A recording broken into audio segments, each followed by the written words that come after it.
Aujourd'hui, on va parler des foins toxiques, de la suspicion au diagnostic, c'est-à-dire que par rapport aux précédentes webconférences, au lieu de partir de la clinique, là on va parler de la suspicion sur le terrain d'un accident lié à la consommation de foins toxiques, et je vais essayer de vous montrer quelles sont les étapes qui vous amènent au diagnostic. Voilà, j'espère que tout est bien calé. Là c'est mieux, bon bah parfait.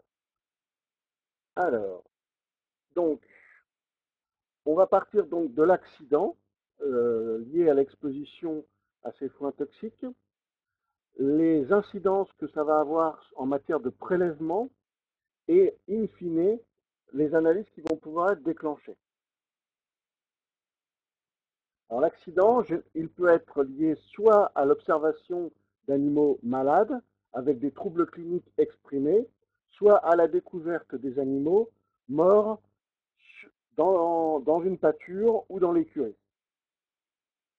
Et donc, ceci va avoir également une incidence sur les actions qui vont pouvoir être menées en matière de diagnostic. Alors, une intoxication liée à l'exposition à un foin potentiellement toxique, elle peut être soit en aigu, c'est-à-dire une consommation de foin et on a les symptômes qui apparaissent, soit la consommation réitérée de foin contenant des entités à effet délétère qui vont donc aboutir à une intoxication chronique. La durée de l'évolution clinique vers la maladie ou vers la mort sont extrêmement importants à enregistrer, puisque c'est ce qui va permettre d'influencer le diagnostic. Le délai d'apparition entre le moment où on a incorporé le foin suspect et l'apparition des intoxications, de l'intoxication est également extrêmement important. Et puis, il faut toujours se rappeler sola dosis facit venenum, c'est-à-dire seule la dose fait le toxique, la quantité des différents aliments ingérés qui vont avoir une incidence sur l'apparition des symptômes. On a également tout ce qui est problème de régime alimentaire différent entre les différents chevaux, c'est-à-dire que si vous avez des chevaux qui ont des besoins métaboliques différents, ceci peut avoir également une incidence sur l'expression de la pathologie. Il ne faut pas oublier que l'expression d'une intoxication, et ça c'est une nouveauté qui apparaît, est généralement liée à des profils métaboliques différents. C'est-à-dire qu'un jeune non sevré va consommer le lait de sa mère, et donc il y a certains toxiques qui passent dans le lait et qui peuvent s'exprimer chez le jeune et non pas chez l'adulte. Ensuite, on a le sevré où on incorpore un petit peu les foins, les femelles gestantes qui ont parfois des besoins un petit peu différents, l'animal âgé qui peut déjà avoir des infections concomitantes, et les étalons. Bon. Il faut savoir également, et là on l'avait vu dans l'exemple des coquelicots, que la race et le type d'usage peut avoir une incidence sur l'expression de la pathologie.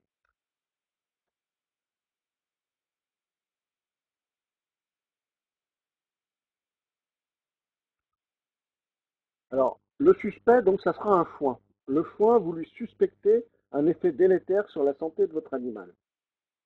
Donc déjà, il faut savoir que contient un foin. Si c'est un foin de bonne qualité, si c'est un foin de mauvaise qualité, et s'il comporte des entités macroscopiquement visibles qui sont de nature à être inadaptées au foin. C'est-à-dire que des choses qui ne devraient pas y être se trouvent dans votre foin. Alors souvent, ça se voit pas à l'œil nu. Parfois, il faut y mettre un petit coup de loupe binoculaire. Et dans d'autres cas, il faut également passer par le microscope.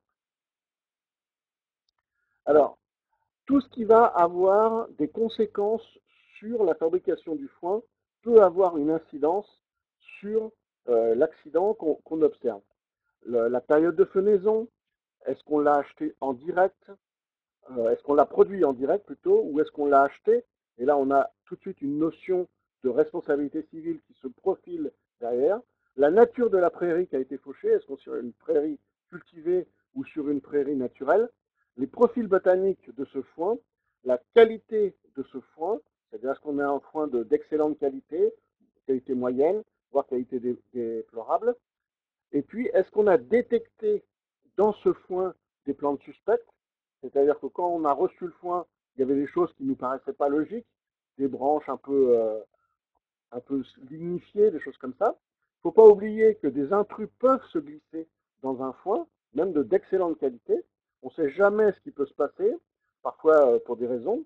Et puis, on peut également, dans certains cas, avoir des pâtures qui ont été fauchées, qui ont fait l'objet déjà d'un refus préalable par un certain nombre d'animaux. Et on voit par exemple sur des pâtures qui ont été, qui ont été broutées par des animaux, ou pâturées par des animaux, on a des plantes qui sont refusées par les animaux quand elles sont en frais, et au moment où on utilise cette pâture pour faire un foin, eh ben on fauche les refus et on peut éventuellement, à cette occasion, modifier l'acceptation du refus par l'animal.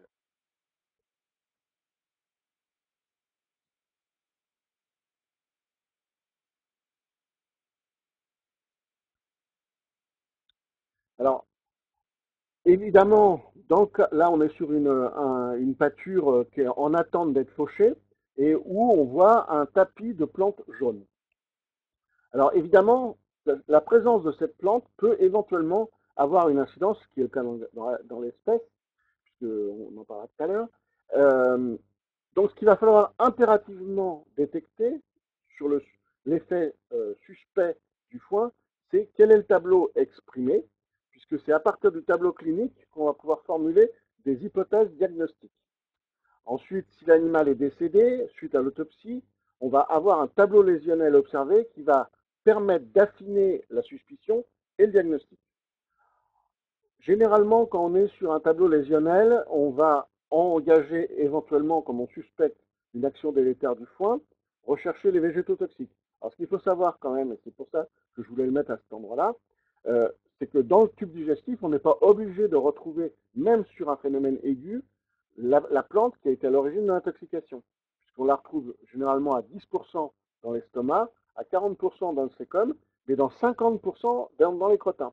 Et là, je prends l'exemple du laurier rose dans une pension équine d'une centaine d'individus, où on avait 4 morts sur 100, et où on a recherché dans le tube digestif qui était quasiment vide la présence éventuelle d'une substance toxique et d'une plante toxique. Et malheureusement, on n'a rien retrouvé dans le tube digestif, puisqu'il aurait fallu le rechercher dans les crottins.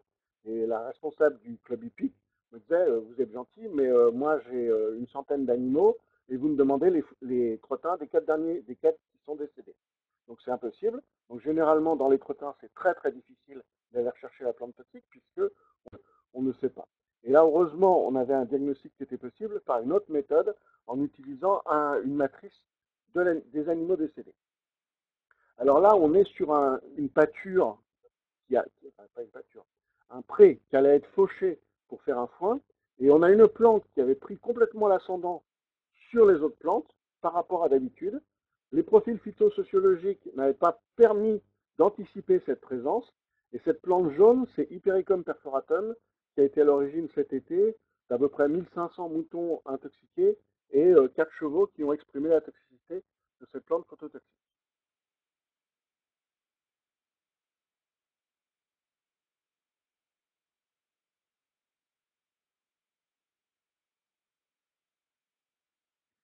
Alors là, on est sur un foin de coquelicot. En fait, c'est un foin avec des graminées. Les coquelicots se sont introduits. Or, le tableau clinique exprimé suite à cette exposition de foin de coquelicot, ce n'était pas du tout les signes qu'on attendait d'une intoxication au coquelicot. Donc, lorsque je me suis rendu sur site pour faire une évaluation botanique de cette pâture, sachant que j'intervenais quasiment un an après les faits, et ben, je me suis retrouvé avec une plante qui était toute petite, qui s'était faufilée discrètement sous les coquelicots et qui était Adonis flammea. Adonis flammea, c'est une plante contenant des hétérosides cardiotoxiques qu'on a vu lors de la session du printemps. Et c'est une plante qui contient des substances extrêmement toxiques à très faible dose et qui ont abouti dans le cas présent, à la mort des 12 chevaux sur 14 en moins de 24 heures. Donc on voit qu'on était parti sur quelque chose d'extrêmement visible, un foin de graminées avec une papavéracée qui était quand même présente à hauteur de 10-15%. Et en fait, c'est la plante qui était présente en dessous, qui est peu visible, puisque je ne sais pas si vous vous rappelez au mois d'avril, cette plante, c'est un petit euh, pétale qui mesurait environ 2-3 mm de long sur 0,5 mm de large, qui avait attiré mon attention et qui m'avait permis de suspecter, surtout en fonction des fruits caractéristiques des renonculacées qu'on avait pu mettre en évidence dans le foin.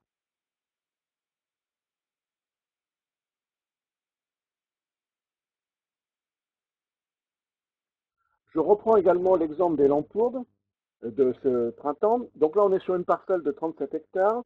Il y a 1200 bottes de foin qui ont été consommées en deux coupes.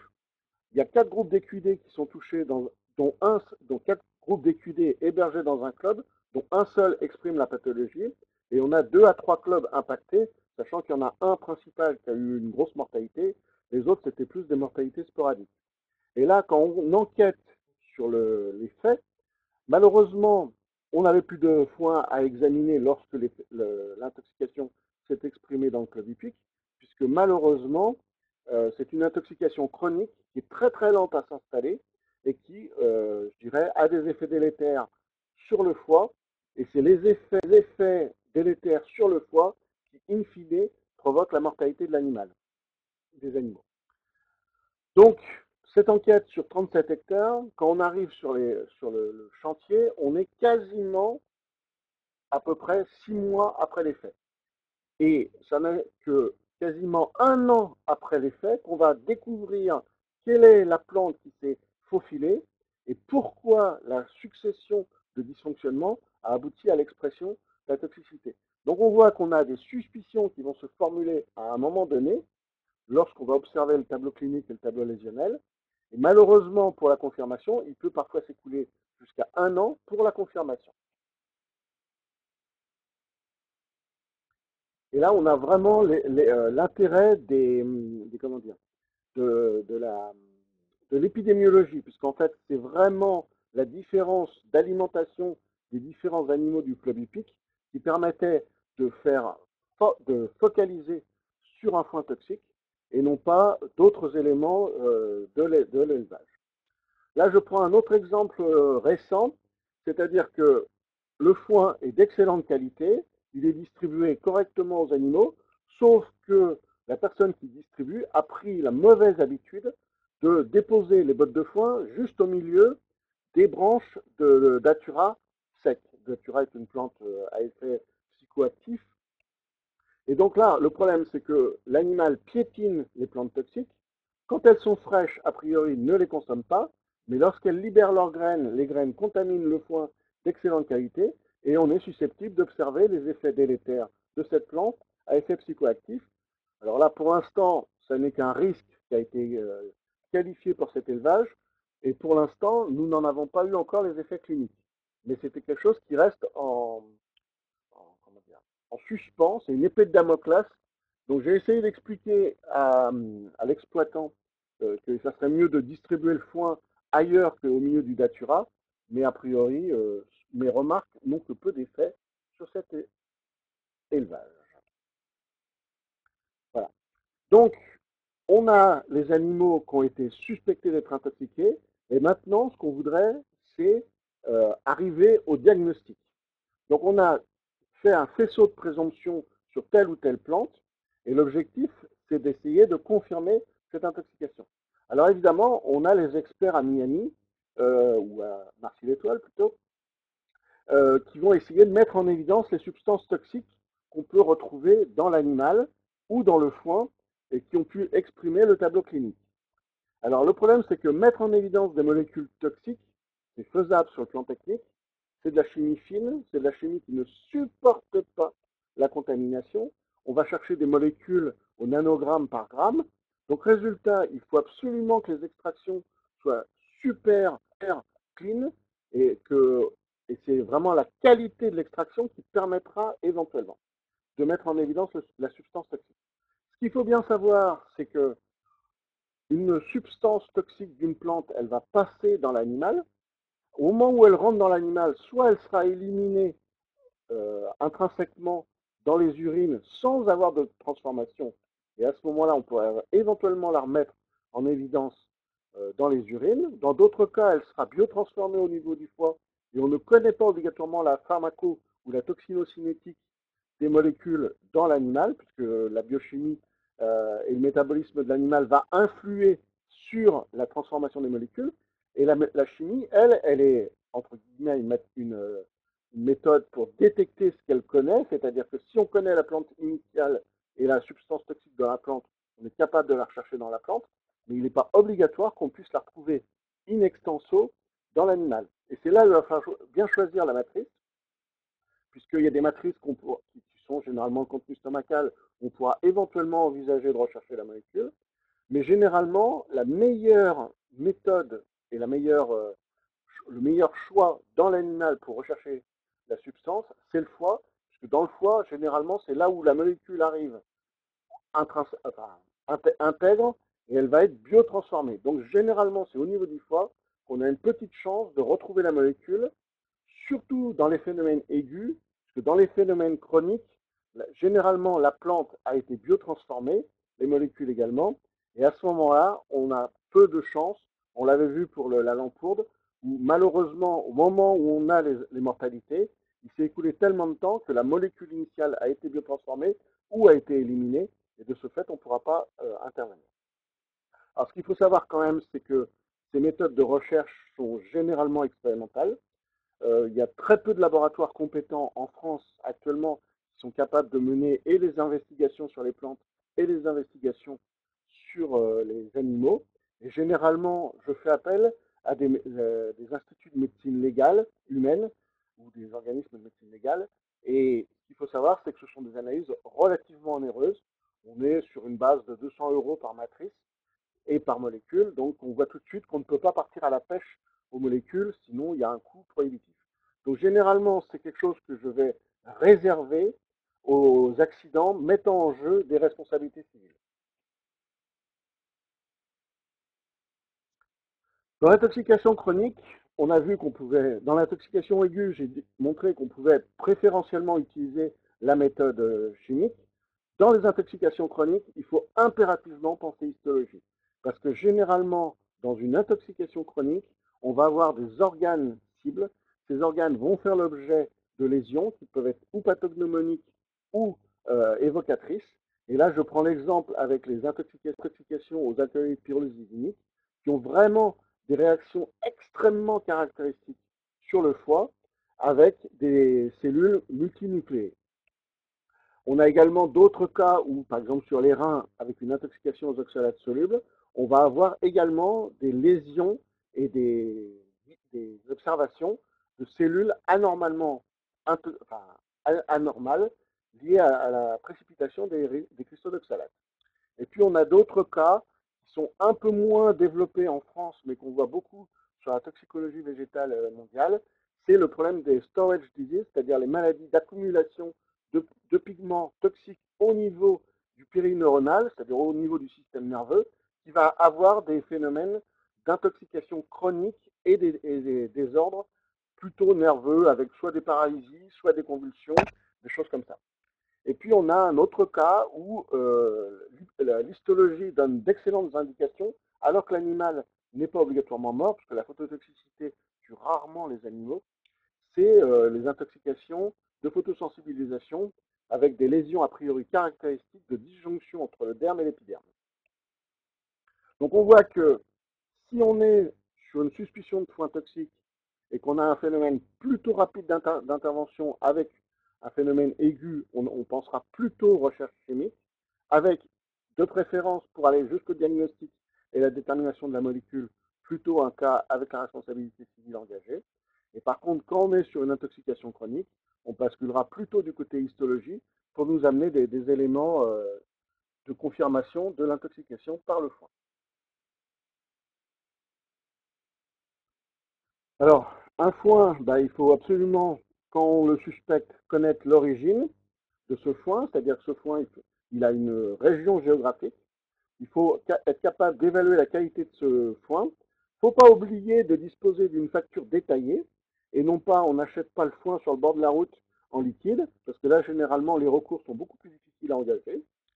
La période de fenaison a une énorme incidence, puisqu'il y a des végétaux qui ont plutôt des croissances printanières précoces et d'autres des croissances printanières tardives. Le mode de stockage également peut avoir des incidences, puisque le foin, au départ, était tout à fait bon, mais en fonction du mode de stockage, peut se faire contaminer par des mycotoxines, par des champignons surtout, qui vont ensuite être producteurs de mycotoxines.